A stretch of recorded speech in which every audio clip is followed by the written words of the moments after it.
RW 94.3 The Talker or the Bold Gold Media Group. The following presentation is brought to you by the host of the program, who is solely responsible for its content.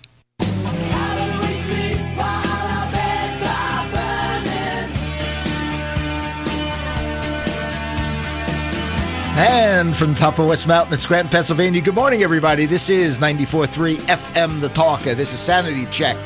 Libertarian Lou, Tea Party Mike. If you want to blow off a little steam, you want to start your weekend off right, a nice weekend it's going to be. 888-577-4487, 888-577-4487. Good morning, Michael. Good morning. We're right here in Texas. And, Lou, I made an observation this week. Uh-oh. And, you have all this illegal immigration, but there hasn't been anybody illegally immigrating to Mexico.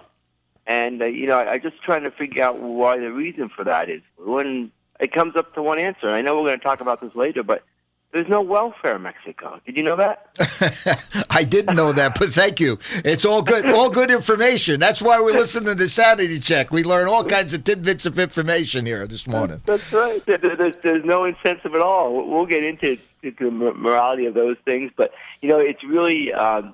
what we're seeing here, what you're not seeing across the nation and in the news is, amongst the folks that are Texan residents who really have been by the border and even beyond, is that they're starting to get a disgust, not really pointing their fingers at the illegal aliens, but a government that allows such things going on, that their freedoms are being taken, Americans' freedoms are being taken, Lou, because of allowing the illegal immigration. So we'll see where this all ends up, but it's going to be an interesting 2 years of the Obama administration, I believe. We got all kinds of good stuff going on, Michael, that's for sure. But let's, first of all, we got a couple of announcements that we need to get to. For starters, Frank Sorick, and X will be coming on here shortly, but... let's start out. Frank, I understand that you've been cast. You're going to be a movie star. And Michael, I want to get it on record here right off the bat. When he becomes a big star, he started here, and I want him to make sure that he comes back and visits us now and then. I think that's the main thing here I want to get out. Let me just clear this up. A couple of points of order here, Lou. It is. I did get a casting role in a independent movie for a film festival. And you'll be there in New York City. I will be there in New York City this week filming. Correct? It is the lead. That is all correct. However, I'm not going anywhere. All right. With or without clothes. Now, Michael, it is a comedy, so of course I'm going to be wearing no clothes. It is a comedy, isn't that great? He called me. We were talking about something yesterday, and Frank mentioned. He says, "Lou, do you think like I'm a comedian?" I said, "Absolutely. I always thought you were a good comedian." So that's all good stuff, Frank. The director thought so as well. And she thought I was perfect. And she said, she was really, really happy that I accepted the role. And she can't wait to meet me because she has a couple other roles that she thinks I might be good for. I think you're going to be great at this, but let's just stay on that for a moment. Now, what I know, Michael, we tell people to blow off a little steam. This helps. This starts us off a little slow. What are you playing? I mean, I'm playing the part of Herman, who is Herman. Herman. He is an. I like that. He's an overweight landlord, right? Like me. He is. Worrying about everything, right. Everything weighs on this guy from politics to the day Johnny Carson left the airwaves. Everything just weighs on this guy's mind. And he, to top it all off, he just wants a little peace in his day, and he can never seem to find it. And he's got a crush on a girl who is way out of his league. And anyone who's ever met my wife will tell you that's the story of my life. So... I think she really did a good job casting, and I'm a little biased on that, of course. Well, congratulations on that, and good luck with that, too. Michael, once again, you never know. We never know where these things are going to go, that's for sure. A lot of other things are going on. I'm going to be in Wilkes-Barre part of the day today. If you're not doing Bulletproof vest. Well, we need bulletproof vests. It certainly helps. But be out collecting signatures for Betsy Summers. This is the last weekend to collect some signatures, Frank and Michael, as you guys know. So if you want to try to get on the ballot, certainly I mean, what's better than going and collect signatures on the weekend? I mean, it's certainly better than hanging out and barbecue and having a few burgers and beers, Right, I would yeah. think. So, I mean, if you want to meet us in Wilkes-Barre, you're more than welcome to come out. Certainly a couple other things I wanted to bring up. We're always talking about supporting local businesses, and Pennsylvania Paper and Supply. They've been in business for 90 years plus. They're having a huge garage sale today, Michael, and tomorrow. Cleaning supplies, household supplies, paper goods, packaging, tape. They're at 501 Penn Avenue in Scranton, 8 to 2 today, 9 to 2 tomorrow. There's household furniture. So if you're looking for some great deals, support your local business. Go down there. It's a garage sale. Things are going to be there for the cheap. Mm-hmm. So if you need stuff like that, household supplies and stuff like that, that's the place to be. That's 501 Penn Avenue in Scranton. Arts on the Square. In Scranton. Right. So a lot of good things are going on, Michael, and certainly, you don't have to fear getting shot in downtown Scranton, so that's always nice. The comedian jumps back in again here. So, Frank, I just have a question. During this scene, the movie, is there any chance they can have you reading a newspaper? And of course, the Independent Gazette. You're reading. I'll ask. I'll take a couple of copies to New York with me. Yeah, there we go. And I'll ask them, but I don't know. Well, we're gonna, we'll try to sneak that in, Michael. I'm a little shy asking things like that, but I could bring that up. Now, talking about the newspaper, we have 2 of them coming out this week, so it's going to be a very, very busy. John DiLiberto and the crew are going to be working most of the weekend here, putting together the Carbon County, which will be the 2nd edition, and that's our first franchise edition, and that's kind of a game changer for us, Michael, for sure. As we continue to grow that and nurture that, if that takes off, then these things are going to start popping up all over the country. Can you imagine? And it's not like we don't have interest. We know that. It's just a matter of we've been putting the infrastructure together, and as we build, so folks. Get on board with us. Help out if you want to write a story. You want to deliver papers. We're always it's ground level. We grow this from the ground up here, and it has been growing, Frank. And I think you mentioned even earlier when we were talking, there is a need for what we're doing. Right. I mean, people wondered why, Lou, did you start the Independent Gazette? I mean, you said this years ago that the reason for the Independent Gazette was we couldn't get the message out in the mainstream media. The newspapers that we currently had would publish maybe some of what we wanted out there, or they'd pick and choose the stories that they wanted to cover.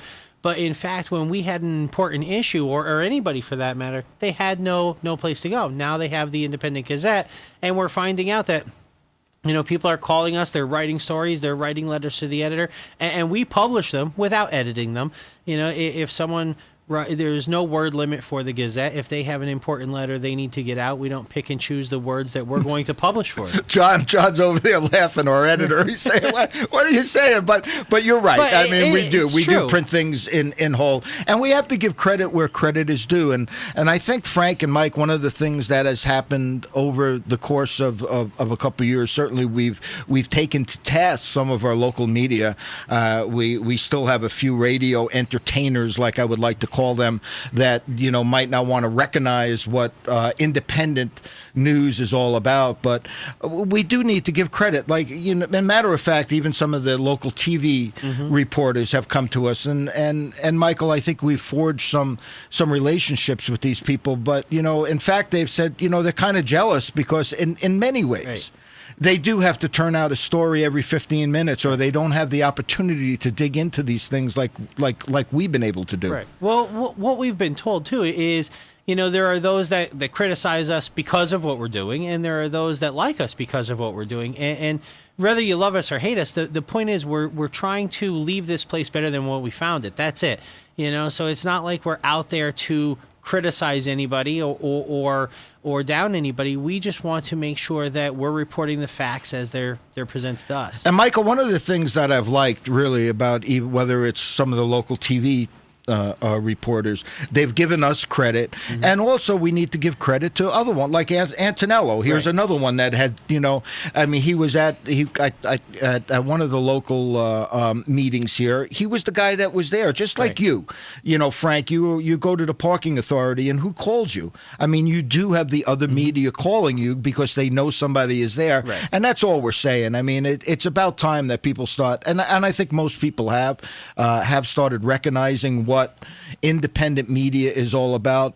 Michael, we're going to talk about this as the time goes on today, but certainly we have been critical of the way the AP has reported on certain things. There's things that haven't passed the smell test we've called. We've also realized that, we regurgitate the news, or certainly the mainstream media regurgitates the news very much. One of the things, Mike, in our Independent Gazette, in both issues, as you know, we just got back from out west, and we're gonna do a little documentary on our national parks, and a couple things on the national parks. For one is that we kind of put in there, and we've laughed about this before, Michael, about Luz El Cheapo Vacations, but this 6,100-mile trek that we took. Excluding food, because everybody has to eat regardless of what you do, actually came in under $1,000, and that's what it cost. So we kind of watched that, and we did that for a reason.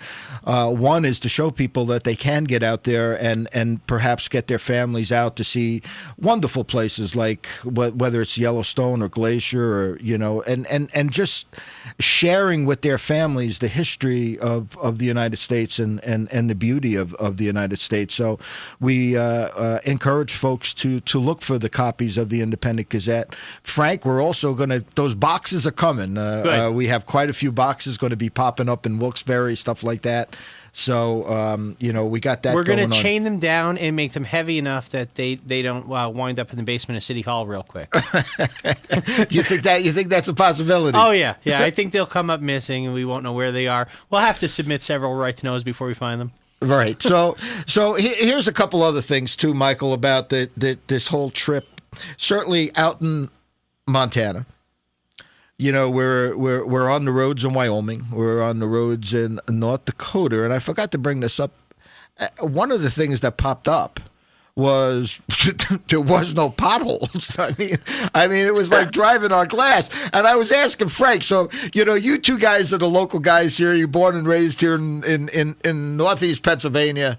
I mean, what's the difference? Frank? Corruption. Yeah.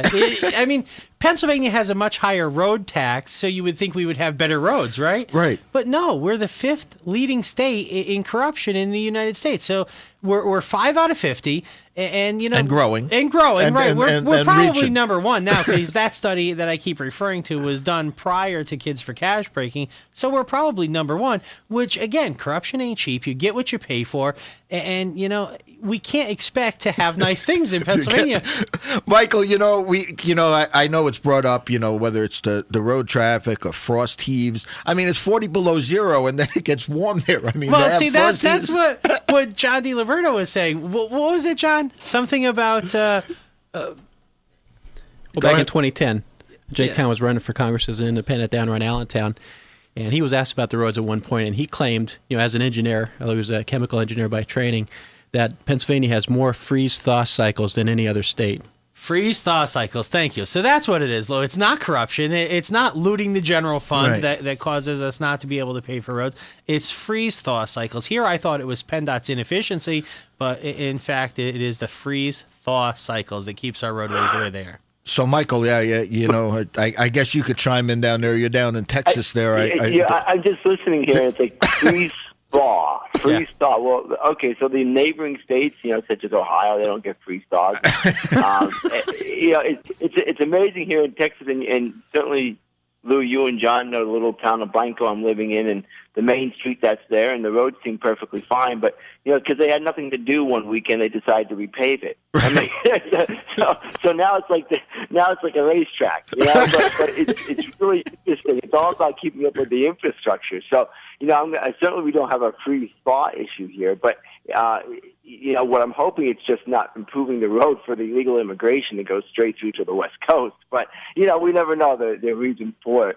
But it is certainly very interesting, Frank, when you keep talking about the corruption of Pennsylvania. And Frank, we've gotten so used to it over the last century or so. We expect it. That it's just normal behavior. We expect it. Right. And we think there's nothing we can do about it. And it doesn't matter which party's in there. So that's even more important of why independent medias are necessary. And one of the things, Michael, that we can do about it is certainly elections are coming up. And certainly we're hoping to have a little bit more influence. We're hoping to have if things go the right way, we're planning on having a very big election edition with a very big distribution. And hopefully we can help or at least inform voters on who they have on the ballot and the reasons why perhaps they need to. Certainly we're going to be endorsing certain candidates. And I could tell you right now that most likely those candidates will be across the board. There'll be Republicans endorsed and Libertarians endorsed and Democrats endorsed. We're going to look at each and every one of them and weigh the good and the bad. And we're not going to worry about what party they're from, but certainly what they stand for. We're going to take a break, and when we come back, we're going to jump in on this immigration issue. Michael, you listen to Sanity Check 94.3 FM, The Talker. So wake me up when it's all over, when I'm wiser and I'm older. Can we just play this song for a while? That's it. Just let it run. Wake me up. Some of us do need a wake-up call. I didn't realize we were lost, Michael. Depends where you're going. When I'm wiser and older, you're listening to 94.3 FM, The Talker. This is Sanity Check. 888-577-4487. 888-577-4487. I think we're going to start waking some people up with this conversation coming up. That's for sure. Immigration, morality. That's what I want to talk about, Michael.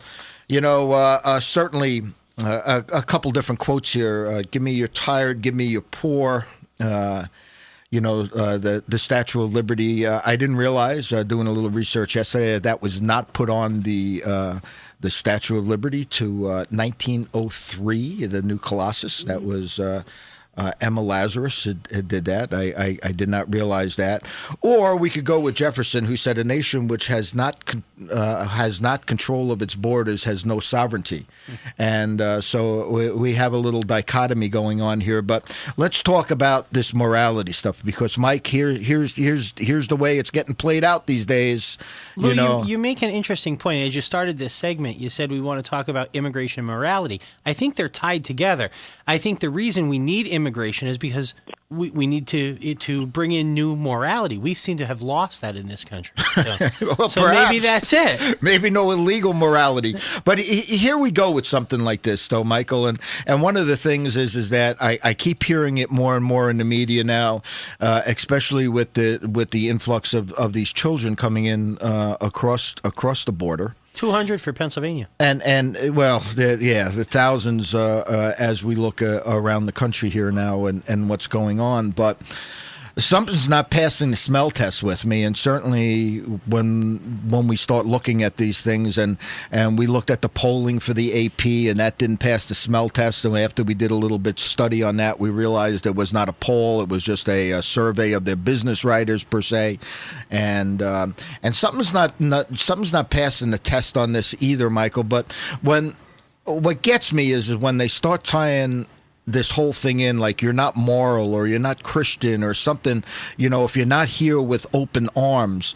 And certainly we've talked about this morality before, whether it's the Social Security, and I've raised the question, where's the morality? When one works, your whole life and drop dead when you're 61 or 62, and your family or your partner or your wife or your children get a $200 death benefit, where's that morality? Instead of having it in your own hands, you turn it over to the government, or certainly where's the morality when you look at the African American community and, the average lifespan of the African male is only like 65. These individuals work. So what happens happens with all the money they put into their Social Security? Where's the morality of that? Certainly, we've brought up the fact of the morality of why is it that I need to pay for a party to pick their candidates. I had to get that in, Frank. Always live with that. You have to get over it already. Right. And here's where I'm going to defend the Republicans and Democrats. Okay? It is why should... Do I have to call Sanity check, blow off some steam? You might have to here. Why should the Republicans and Democrats pay for their own caucuses and choose their own candidates when all of the taxpayers throughout the Commonwealth are dumb enough to do it for them? I mean, come on, Lou. If the Times leader offered to start paying for publication of the Independent Gazette, wouldn't you take them up on that offer? I think I would. And say, we'll still keep Scranton printing. Times? Yeah, let the whoever. If you're listening out there right now and you want to pay for the Gazette, we'll gladly take your money. Bring it over. So anyway, Michael, so here I'm listening to all this stuff, okay? And once again, something's not passing the smell test. And certainly I'm not here to tell anybody how to live their lives. And certainly as a libertarian, I have a hard enough living my own life without telling anybody to live their own lives. So it's, but there's some things that just does not make sense to me. And this is the conversation that I would like to have a little bit more today, certainly with Frank, and we'll bring X into this conversation shortly, and you too, Michael. But, unless you have kids, unless you've had grandkids, I mean, there's a different dichotomy. It's kind of like saying, I don't know what it's like to be pregnant. Maybe I could think about it, but if you've never been in those shoes. It's got to be a miserable experience. It has I've seen my wife go through it 3 times, right. And she was mean. Right. Yeah. Well, I'm not going there. You can say that. No wonder they're shipping you off to be the comedian. But wait a minute. But Michael, unless you've had a disease or unless you've walked in these shoes, and I'm not knocking folks that haven't had kids or don't have grandkids, but when you do, Michael, when you do have kids or grandkids, you're constantly worried. You're worried about, what they're sticking in their mouth. Are they putting their finger into the electrical socket? This goes on a daily basis, whether they've taken a tumble. I mean, Michael, the sacrifices, Frank and everybody else, the sacrifices that, maybe you can't take a trip to Ireland or Italy per se, and because, that year you have to pay for braces. Right. So it's very easy for people sometimes to just throw this out there and say, well, it's not moral, or, you have to be there with open arms. Michael, there's something, like I said, is not passing the smell test here. And part of that is I can't imagine as a parent, as a grandparent, think of mothers who go through the pregnancy and how they protect their children. All of a sudden, giving your kid a peanut butter and jelly sandwich and say, okay, hit the road. I'll see you maybe 2,000 miles later on, or take this trip up to the United States border, and you'll have a better life. Something is just not passing. Like I said, passing this smell test. Are conditions that bad in Mexico that? Just Pennsylvania. Or from Colombia. We're getting 200. Well, wherever we're getting 200 children here in Pennsylvania. And that's just one state out of 50. So do the math. If we're getting that many children, are conditions that bad that all of these parents would send their children off? Good point there, too. And because that has actually been brought up to me, Michael, are conditions that bad? Then I look at conditions, say, in Somalia or some of these other countries in Africa. And what do you see? What are the pictures that we see on the TV, Michael?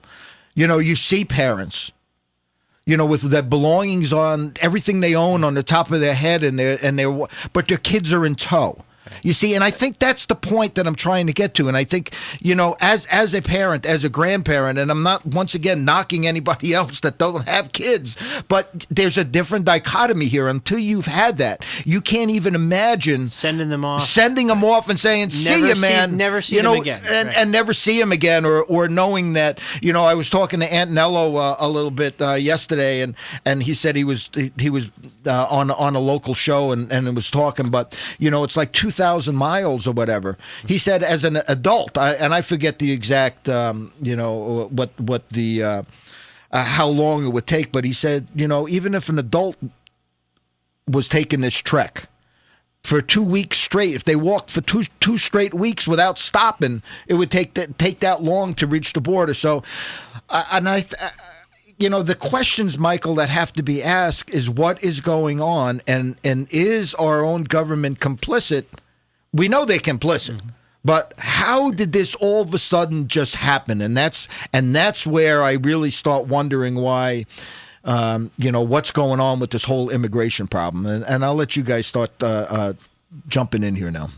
Well, no, you made some great points. If you talk about worry for your children, my daughter just got her driver's permit this week, and well, that's a whole other part of life to worry about. Every day, Michael, every day you're worried about something. God bless Texas. Yeah, I know, but believe me, it's another gray hair on the cap. But when you look at morality, and they keep saying, "How could you turn these kids away?" But what I see sometimes here in Texas, though, is that illegal immigration coming over, they're being exploited, they're being used themselves. I see absolutely people who are not moral, who are taking these people, they're working them, doing whatever. I came across an individual who was using this, which I believe to be was an illegal immigrant, who ended up with a rash all over the place because of putting some type of weed spray out. But there was no urgency to take them to the doctor. It's what can we do at this level? Because there's a fear now that I'm responsible for this individual, and I knowingly allowed this individual to work who was illegal. So it's this whole using the whole scenario of these illegal immigrants to be able to do an entire day's work for $50. Or to feed them, or just to, and this is where we're seeing, when you want to talk morality, you look at President Obama and all the other elitists who think that we're doing this wonderful thing. Well, you need to come down and take a look at how these people are being used, and not every day. I mean, there's some of them that are using the system for sure, but we have to realize there are two stories to all of this. And when I think of these children who are crossing the border from Honduras and everywhere else, first how of all, did they get there? They don't. I mean, for 2,000 miles, they look in pretty darn good shape. Their clothes, they don't seem to be raggedy. They haven't eaten for days. They seem to be well hydrated. So you have to question what the government's really telling us, that these children don't look like they've just been abused on the way for 2,000 miles. So those are some of the concerns I have. And Michael, I think you're touching on some of the points that we're trying to bring up here. First of all, it's really easy for certain people to say, okay, well, we have to be there with open arms. I'm all for helping people out. So are you, Michael, and I think with Frank and our whole group. I mean, when if it becomes a real humanitarian crisis, which it might be at this point, but before we just say, okay, just bring everybody in, let's find out what's going on here and why this is going on. I mean, we have a real problem. We certainly do. But certainly if we try to take the politics out of this, and that's what I'm kind of encouraging, and to have a real conversation here about what is going on, why it's going on, and then how do you fix it? Certainly, we brought up on numerous occasions here, and certainly just coming back from Montana, we were on top of Glacier. Glacier Waterton is the first international peace park in the world. And one of the things they celebrate is the unfortified border, the largest unfortified border in the world ever, most likely. They didn't, but certainly now is the border between Canada and the United States. And why is we don't have this big influx coming in from Canada? I mean, certainly, when we, I think, start demagoguing the whole issue of securing the borders, is that the real problem? Is that going to fix the problem? And how do we get all these kids? Are you telling me these thousands of kids walked through Mexico and nobody noticed them? I mean, think about this. I mean, if you had thousands of kids walking from New York to California on some trek, you think somebody would have picked it up somewhere? Nobody noticed? I mean, does anybody out there, and really, I'm trying to have a conversation. I don't know if you agree with me, disagree with me. It really doesn't matter. The fact of the matter is that does anybody see what's going on here, that perhaps maybe it's not passing, like I said, the smell test? Is there something wrong here? Well, there's definitely something wrong. And it goes back to the sayings of, you offer somebody a hand out or hand up. What are we doing here? Yeah. I mean, the United States is certainly offering handouts. And I saw an interesting post on Facebook the other day, and it says, teach a man How to fish? Yeah, teach a man to fish, and he'll be satisfied forever. Or give a man someone else's fish, and he'll vote for you. Like, come on, that's it. Michael, we're going to take a break. We'll bring X back on, and we'll continue this conversation. You listen to Sanity Check, 94.3 FM, The Talker. 4.3 FM, The Talker. Don't listen to a word I say.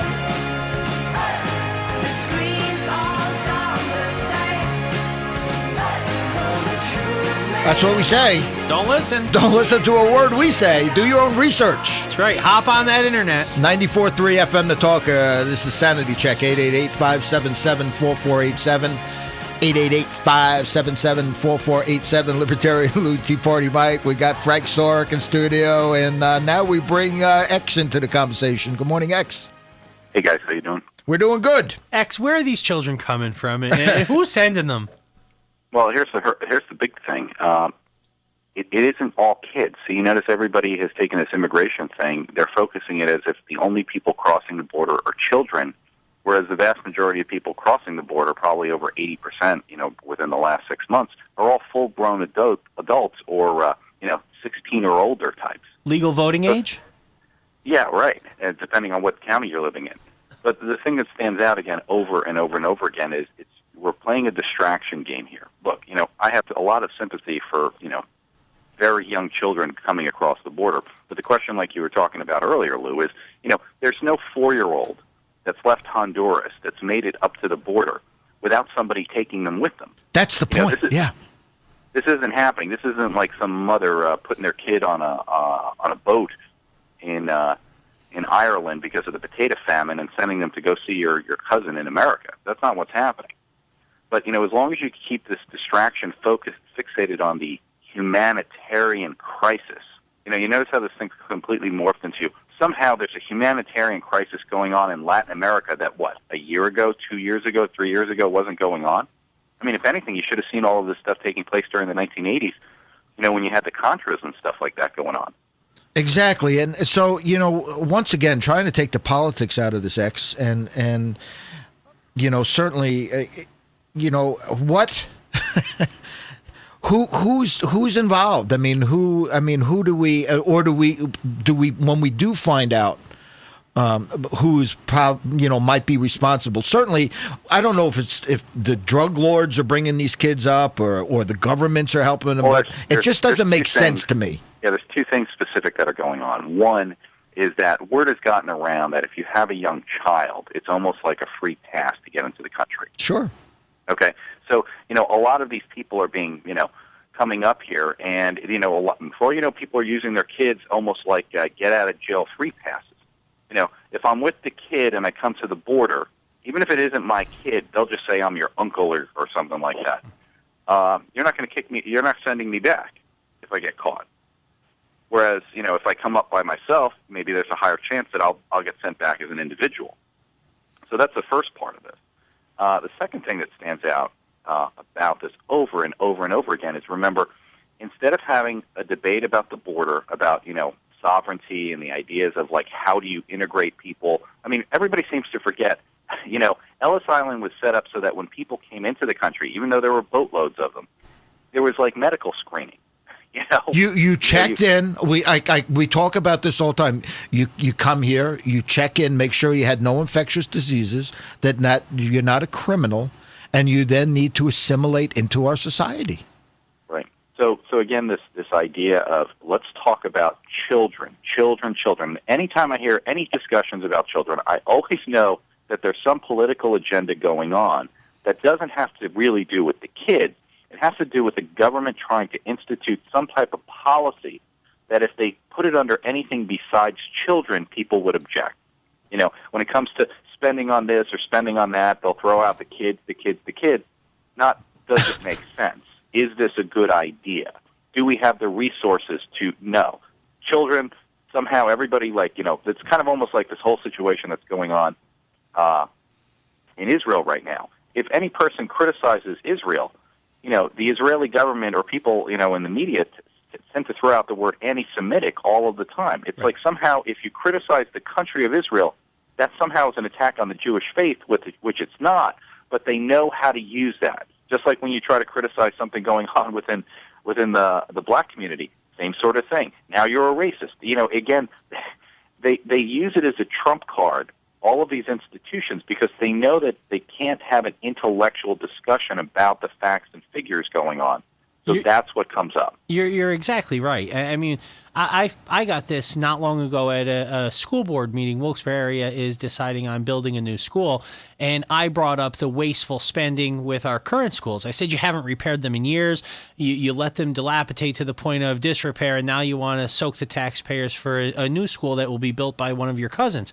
I said, and that to me is a problem. And immediately the school board members fired back with, while you were up here ranting about the misuse of spending, this, that, and the other thing, you never once mentioned the quality of education offered to our children. That was the first thing they went to, because they didn't have a valid argument for why they didn't keep up on the current building. So it was, in my opinion, a way to fire back and to use the children as leverage for the new school.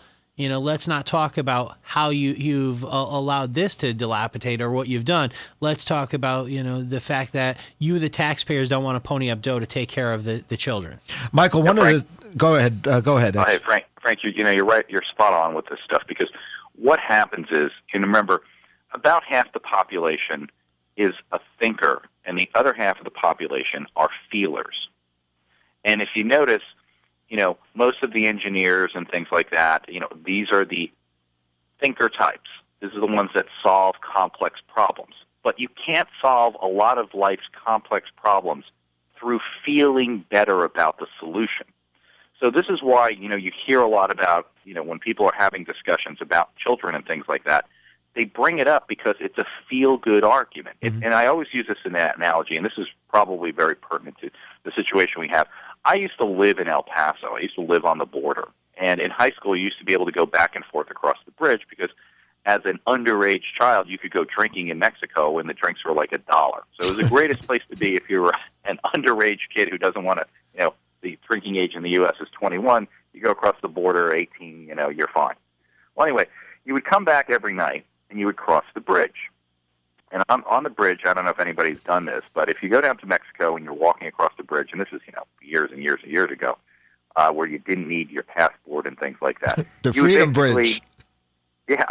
So you would go across the bridge, and as you're on your way over, there, like at 1 or 2 o'clock in the morning, there'd be these kids selling gum on the bridge. And, they're selling gum, Chicle, and you'd feel kind of like, well, should I buy the gum? And then are you buying the gum because you need the gum, or are you basically buying the gum as an excuse to make yourself feel good that you're helping the child? Now, a lot of times people don't realize if you give the kid money at 2 o'clock in the morning, their parents will put them back on the bridge the next night. Right. You've created a job for them. So, it's kind of like these experiments where you see like a homeless person and you go, oh, hey, can I have a handout? And you're like, you know what I'll do? We'll go over there and I'll buy you a sandwich. And then they say, no, I don't want that. I want the money. And then I say, well, guess what? You've been lying to me. Okay? And this is the ruse that's been going on over and over and over again, because we have arguments, but how do you have arguments where the solution is you feel better about the answer? It's not about feeling. It's about what is the smart thing to do. And Michael, that's exactly what, the whole idea of having this discussion today, because we really haven't really dug into the immigration issue very much. But certainly it seems as though this issue gets demagogued by the politicians. Mm-hmm. And then what are the real solutions? I mean, certainly we have mentioned what we think are some of the solutions. But certainly when we listen to these politicians, and Mike, you're down there, X, you've been down there. I've been across the Freedom Bridge many times. Mike and X, I mean, when you look at the Rio Grande, I mean, I remember it just seemed like a little trickle of water. I mean, you can almost jump where you watch, you sit there on the bridge, X. I don't know if you remember this, but I used to be amazed and just watch the people just walk across the river. I mean, it was like, okay, here we come. This is it. And but certainly this whole demagoguing of the border security and all these other things, once again, we're looking for solutions, and how do we fix this stuff? Well, the solution always should never be, I feel good about it. That's how you know you're going down the wrong road. And border politicians do. every one of them is never about let's get the right answer. Most of them, it's always about which one feels like he cares the most. Which one makes you feel, he cares the more about the children. My whole thing is, when it comes to like this. And we do. X, here's the other thing. I just have to jump in on this. Here's the other thing.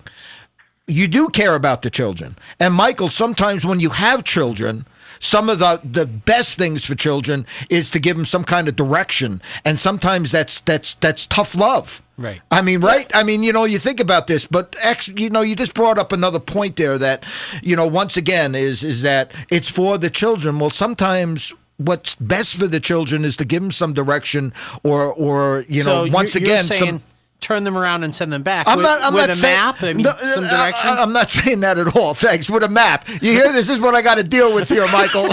Let's give them some direction. And a compass. Here's an atlas. Head back to Here's an Mexico. atlas. No, but the point is sometimes tough love, and once again, once you have kids, once you have grandkids, you realize that sometimes that there is a direction. But where I wanted to get to here a little bit with this conversation, X, is when you're bringing up the kids, sometimes it takes some, it takes an adult to give them some kind of direction.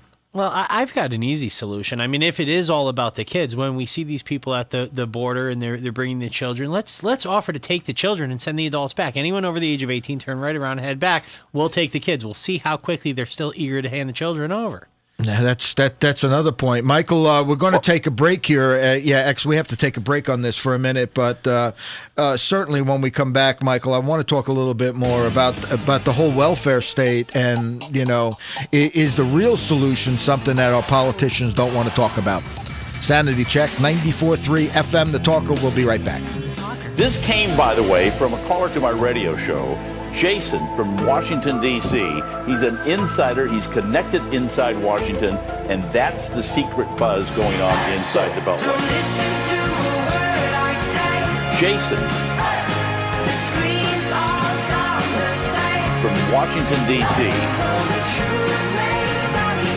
Jason. He's an insider. He's connected inside Washington. Connected inside at 94.3 FM. The Talk of Sanity check 888-577-4487 888-577-4487. Michael X. One of the reasons I played this the clip to start out with is the regurgitating of the news. I had some questions about that clip here earlier this week, and one of the things I think we needed to point out, and certainly what we have pointed out, Michael, is the way the news is reported. Jason is on air very often, right, X? I mean, you get on five shows a day. And I probably am on the air on more radio stations across the country than any other person. And what happened here was, and this is the regurgitating of the news and why we are critical of the news, and I think we needed to point this out so that some of our listeners understand what this is all about, is that you were on a national show, and when the editor of the New York Times got fired, you had mentioned a theory that you had. And it was a theory that that individual was fired because it wasn't about her salary, but it was about her treatment of Hillary Clinton. So far, so good? Right. No, it was about the fact that she was highly critical of the Obama administration. Okay. Because what's happened is the Obama administration arguing that they're the most transparent ever, and Jill Abramson of the New York Times said the words, "In my entire career, this is the most secretive administration I have ever dealt with." So this goes completely contrary to everything that the White House is trying to keep under control. The whole media suppression. I mean, just 2 weeks ago, you had 38 different journalist groups come out and basically say to the White House, you guys are doing complete censorship. This is unacceptable. You're attacking the press at every turn. So my point about the regurgitating of the news, you had called me when that happened, and you were on a news show, and then that that reporter, or actually that radio personality, wound up being on Fox News, and the next thing I know, that's what we're hearing. A caller, I mean, we just copied the tape. Mm-hmm. A caller to his show, a Washington insider, said what you just said. The next thing I know, I am getting it now across on Newsmax. I'm getting it on Huffington Post. And all of a sudden, Jason, the Washington insider, connected, and all of a sudden it's news. That's, in other words, like, it doesn't matter. It's just a regurgitating of the news. And Michael, I think this is the point that we're trying to make is that why we need the independent press, why we need people looking at this, why we need to be suspect of a lot of the news that's being reported. I mean, we went over this I don't know how many times, but certainly whether it's the AP poll, which was totally fraudulent, whether it's this particular issue, but the whole regurgitating of the news, Michael, and what's happening down on the border, is it just getting regurgitated, or are we actually getting real investigative journalism done? Well, Lou, you made a lot of good points, and I think what the media does today is really structure our thinking on how we should think. Yes. In what ways we should think, and what stories we should focus on. And that's really not what the intention of the media was to begin with. It was to really expose the truth. It was really to tell our population of what was really going on, whether it was good or bad. And this is what I constantly see is, my wife and I were looking at the news, and we had to shut it off because it's the same thing every day. It's almost like a conditioning process for the American public on how we should think, Lou. I don't know if it was Greenwald or Seymour Hersh. It was one of those who said the role of the media is to be adversarial. It's not supposed to be where you're holding hands singing Kumbaya with the government.